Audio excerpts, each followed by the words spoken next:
Hello everyone, welcome back to Adarsh classes. पूर्व class रे आमे भीमंको सिंहनाद रड़ी पाठर 1 नंबर रु 10 नंबर पर्यंत प्रश्न उत्तर आलोचना करथिले। आज आमे 11 नंबर रु बाकी जेतिक नंबर तमर रहिला सरलार्थ दीर्घ उत्तरमूलक प्रश्न सब किछि आज आमे आलोचना करिबा। वीडियो को शेष पर्यंत देखंतु। चैनल को सब्सक्राइब करनथिले सब्सक्राइब करी पाखरे थिबा बेल आइकन को क्लिक कर दियंतु। तेबे चलंतु आज आमे भीमंको सिंहनाद रड़ी पाठर बाकी जहाँ जहाँ तुम प्रश्न उत्तर रहा सब जाक आलोचना करवा। प्रथम जीवा आम 11 नंबर को। 11 नंबर प्रश्न कौन देखिए, प्रथम थर सिंहनाद रड़ी रे पृथ्वी की विलक्षण मान देखादेला। कौन कौन देख, प्रथम थर सिंहनाद रड़ी रे महीमंडल प्रकम्पित है, पद्मपत्र रे ढल ढल है मेदिनी टलमल है, महीमंडल कौन प्रकम्पित होगला। आउ जमी पद्मपत्र रे पानी के ढल ढल हुए से कौन मेदिनी पत्र मेदिनी कौन टलमल है। 12 नंबर क्वेश्चन जीवा, द्वितीय थर सिंहासन सिंहनाद रड़ी रे सौर जगत रे की विलक्षण देखागला। द्वितीय थर सिंहनाद रड़ी रे सौर जगत रे कौन कौन सब लक्षण देखागला। कौन कौन देख, भीमंकुर द्वितीय सिंहनाद रड़ी रे 6 लक्ष योजना जाए आकाश प्रकम्पित है। 6 लक्ष है, 6 लक्ष योजना पर्यंत आकाश कौन जे कंपित है। नवद्वीप हो सप्त सागर गुड़िक प्रकम्पित है। नवद्वीप 9टी द्वीप आउ 7टी सागर कौन जे कंपित है। भूलोक, सूर्यालोक, ध्रुवमंडल हो देवलोक इत्यादि रे कंपन सृष्टि है। जेतक लोक अच्छे भूलोक, सूर्यालोक, ध्रुवमंडल, देवलोक यही सबुद्रे कौन जे कंपन सृष्टि होगा है। समुद्रर जल उछुली सत्य जेपरी आकाश स्पर्श करा। आ कौन समुद्र जल कौन जे उछुली पड़ा। ठीक अच्छे, यही सब कौन जे यही सब लक्षण द्वितीय थर रड़ी रे देखा देता। 13 नंबर क्वेश्चन कही, नवद्वीपर नाम लिख। नवद्वीप कोटा कोटा देख, स्कंद पुराण अनुसार नवद्वीपर नाम है इंद्रद्वीप, नागद्वीप, सौम्यद्वीप, गंधर्वद्वीप, वरुणद्वीप, केशुरमान द्वीप, गौंडीमान द्वीप, ताम्रपर्श द्वीप और कुमारिका द्वीप। एम सब कौन जे नवद्वीप। ठीक अच्छे, सेमती 14 नंबर कौन देखिए, सप्त सागर नाम। सप्त सागर किए किए देख, दध, दुग्ध, घृत, लवण, इक्षु, सुरा और जल एम कौन जे सप्त सागर है। 15 नंबर क्वेश्चन जीवा, द्वितीय रड़ी रे दुर्योधन किपरि बाहर को आसिला। द्वितीय रड़ी सुनिला पर सिंहनादर दुर्योधन किपरि बाहर को आसिला। किपरि देख, द्वितीय रड़ी रे महालक्ष्मी को सांत्वना को अग्राह्य करी दुर्योधन वीरचित सम्मुख रे समर को जीवाकू उद्यत है। द्वितीय रड़ी रे कौन जे महालक्ष्मी को सांत्वना को अग्राह्य करके तिरस्कार करी कौन वीरचित सम्मुख रे समर को जीवापी उद्यत है। महालक्ष्मी दुर्योधन को कौन कौन कही बाहर को जीवापी बारण कले। महालक्ष्मी दुर्योधन को कौन कौन कही बाहर को जीवाकू बारण करते। कौन कौन कही देख, महालक्ष्मी दुर्योधन को प्रबोधन दे कहले जे से भीमंकर तृतीय रड़ी सह्य कले महीरे चिरंजीवी हेबे। है महालक्ष्मी कहले जे जदि भीमंकर तृतीय रड़ी सह्य करिवो तेबे कोन एही महीमंडल रे चिरंजीवी हेजिवो। दुर्योधन महालक्ष्मी को किपरि अवज्ञा कले। किपरि अवज्ञा करथिले देख, दुर्योधनर 2 भुज धरी महालक्ष्मी ताको बाहर को जीवाको बारण कले मध्य पामर दुर्योधन ताको ठेली देला। है महालक्ष्मी कौन जे दुर्योधन को 2 भुज को धरी कौन बाहर जीवाको बारण कले, किंतु दुर्योधन कौन जे मां लक्ष्मी को ठेली दिले। माँ कमला को छाड़ी चली जाए भर्सना कले। आउ कौन माँ कमला को मते छाड़ी चली जाए कौन ताको गाड़ी कले, भर्सना कले, तिरस्कार कले है। यहीपरि भाव में दुर्योधन महालक्ष्मी को अवज्ञा कले। नेक्स्ट क्वेश्चन जीवा हमें 18 नंबर को कौन देछि, लक्ष्मी कहीं दुर्योधन को छाड़ी पळेले। लक्ष्मी कहीं दुर्योधन को छाड़ी पळाइले कहीं देख, महालक्ष्मी अभय क्रोड़ रे आश्रय नहीं दुर्योधन महालक्ष्मी को बारण न मानी ताको ठेली देबारु लक्ष्मी दुर्योधन को छाड़ी पळेले। महालक्ष्मी को क्रोड़ रे कौन आश्रय नहीं दुर्योधन, ମହାଲକ୍ଷ୍ମୀ ତାକୁ ବାରଣ କଲେ, ତଥାପି ତାଙ୍କ କଥାକୁ ନ ମାନିକି ତାକୁ ଠେଲି ଦେଇକି ତାକୁ ଭର୍ସନା କରି କଣ ସିଏ ଦୁର୍ଯ୍ୟୋଧନ କଣ ପଳେଇଥିଲେ, ଯାହାଫଳରେ ମହାଲକ୍ଷ୍ମୀ କଣ ଦୁର୍ଯ୍ୟୋଧନକୁ ଛାଡିକି ପଳେଇଲେ। ଦୁର୍ଯ୍ୟୋଧନର ଗଦା ଦ୍ୱାର ଓଜନ କେତେ କେତେ ପରିମାଣର, କେତେ କେତେ 70 ଭାର ବୋଲି କୁହାଯାଇଛି ହେଲା, 70 ଭାର। ଏବେ ଯିବା ଆମେ ସରଳାର୍ଥକୁ।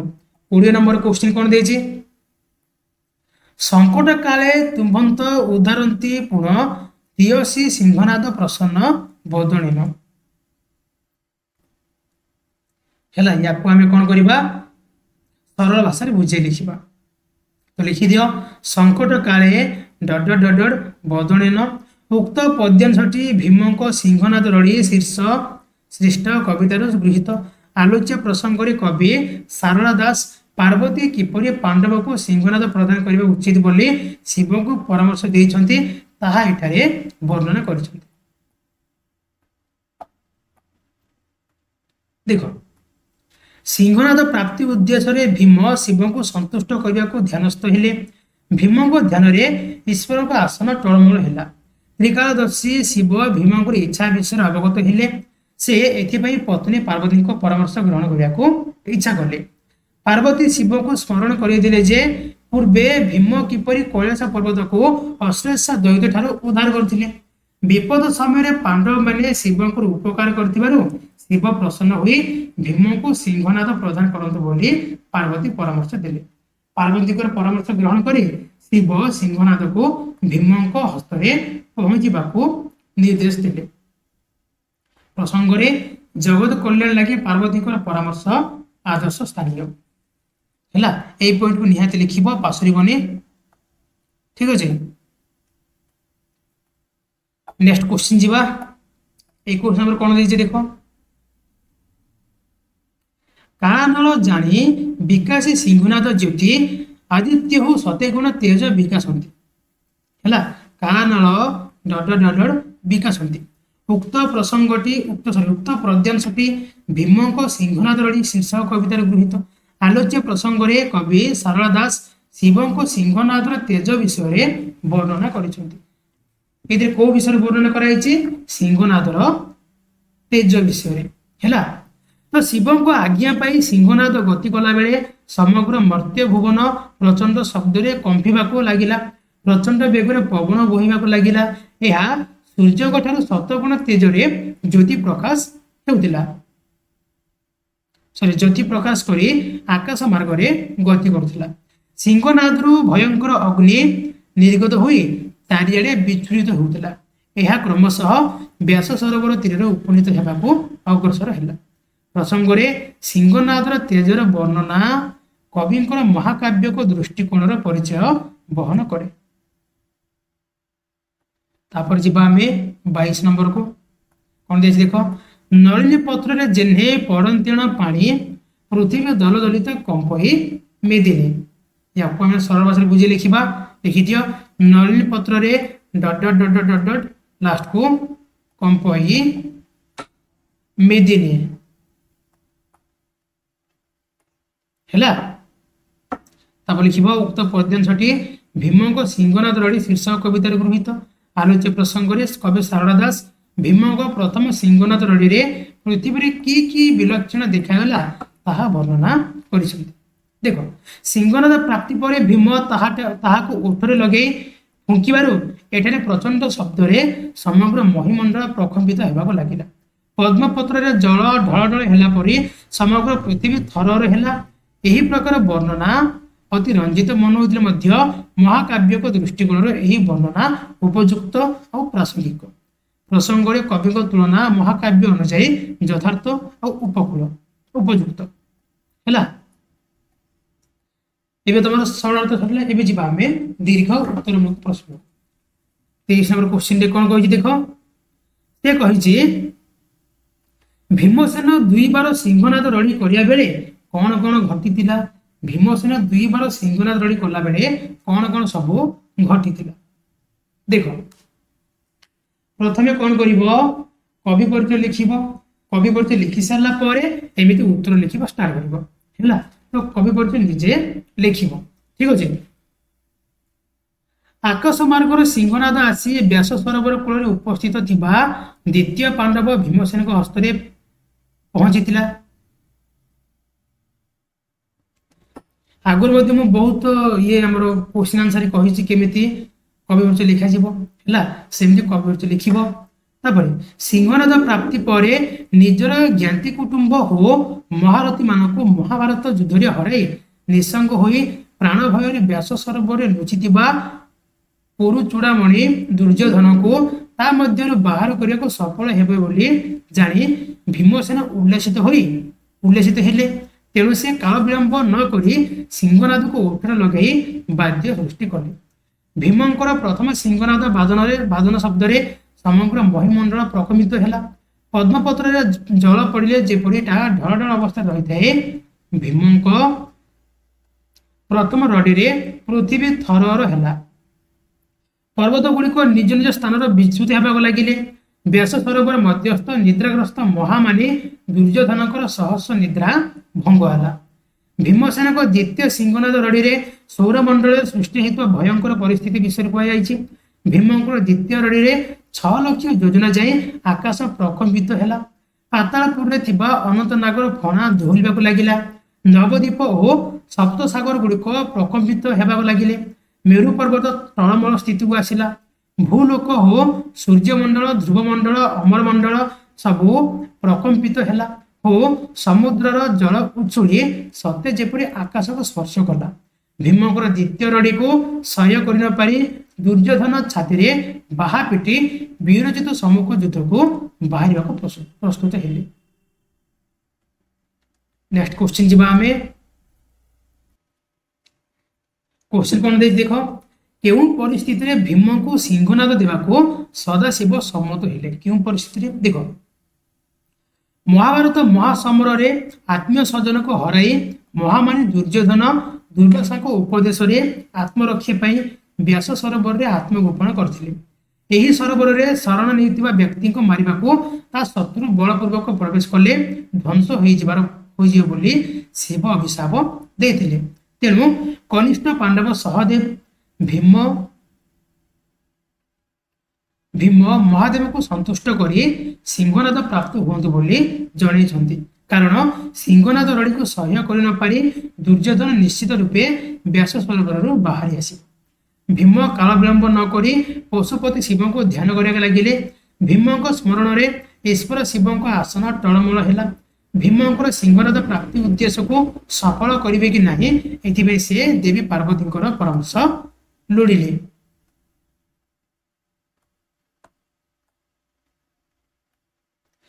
देवी पार्वती शिव को स्मरण करदेले जे पांडव माने सब बेले आमर कल्याण करिसंती।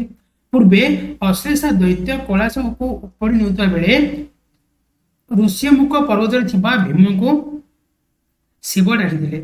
भीम निजर अपूर्व शक्ति और पराक्रम बल दैत्य को संहार करी कैलाश उद्धार कर शिव भीम को बर जाचिथिले। यह अवगत है जे शिव प्रसन्न हो निजर सत्यबद्धता को पालन कर भीम को सिंहनाद देवा सहमत हेले। से तत्क्षणात सिंहनाद को अंतरिक्ष मार्ग में चली जाई भीम को हस्ते पदार्पण होगा निर्देश देले। से अनुसार शत सूर्य तेज धारण कर सिंहनाद व्यास सरोवर कूल उपस्थित थिबा भीमसेन हस्ते आसी पहुंचला है। या पूर्व तुम कविवर्च लिखिथ कविवर्च पाखापाखि 5टी धाड़ी निश्चय लिखिब है। कवि विषय 5टी धाड़ी लिखिब तापर जाके उत्तर लिखिब स्टार्ट करिब। ठीक अच्छे। नेक्स्ट क्वेश्चन जीवा। लक्ष्मी और दुर्योधन मध्य होइतिबा कथोपकथन निज भाषा प्रकाश कर। लक्ष्मी और दुर्योधन कौन कौन कथा होइतिले ताको निज भाषा प्रकाश कर। तो देखो दुर्योधन पन्नक नारायण होइतिबारु लक्ष्मी सर्वदा ताको सहित थिले। दुर्योधन चलिले ता पदपादरे स्पर्श पद्म फुटुला बोली सारण महाभारत वर्णित।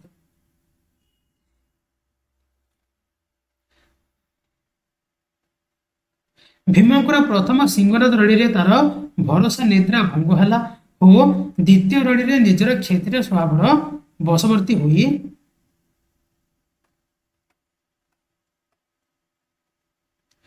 सम्मुख युद्ध को जीवाकू आगबर है। मात्र दुर्योधन को महालक्ष्मी एथिपाई बारण कले ओ तार दुई भुज को धरी ताको अटकाइବାକୁ चेष्टा कले। महालक्ष्मी ताको स्मरण करदेले जे भीमर 7 रड़ी सह्य करने तो पूर्वर प्रतिज्ञाबद्ध होइछु, मात्र महामारी दुर्योधन निजर शक्ति और पराक्रम पर भरोसा रखी लक्ष्मी को आकट को भूक्षेप कले नहीं। अधि किंतु महालक्ष्मी का हाथ निज हस्त को जोर कर छड़ी आनिले। माँ कमला को त्याग कर चली आबद्ध अवज्ञा कर कहले। दुर्योधन भर्षण सत्वे महालक्ष्मी ताको आउ एक भीमंकर सिंह रड़ी सह्य करने को परामर्श देले।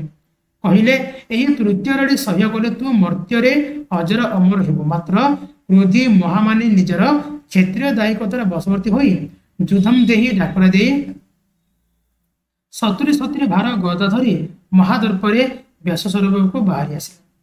महामयी माँ कमलांक आश्वासना और सांत्वना प्रति तिड़ेले मध्य कंठपात कले नहीं।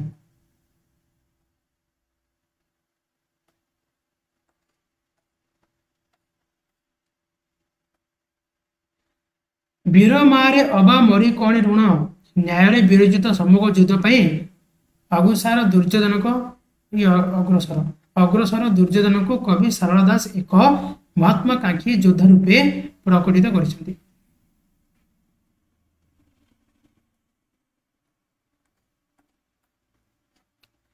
तो तुम भीम को सिंहनाद रड़ी पाठर संपूर्ण प्रश्न उत्तर सरीगला। पूर्व क्लास रे आमे 1 नंबर 10 नंबर प्रश्न उत्तर डिस्कशन करथिले। आज आम 11 नंबर रो सब जाक प्रश्न डिस्कशन कर सारे। आशा करुच्ची वीडियो भल लगी। जदि भल लगी तार गोटे लाइक करूँ। आउ एमती प्रत्येक सब्जेक्ट प्रत्येक चैप्टर प्रश्न उत्तर वीडियो पाइबा चैनल को सब्सक्राइब करी पाखरे थिबा बेल आइकन को क्लिक कर दियंतु। आउ ए वीडियो को निजर सांग मानक सह शेयर कर दियंतु। आज भी एतिकी पुणी देखा नेक्स्ट क्लास रे। धन्यवाद।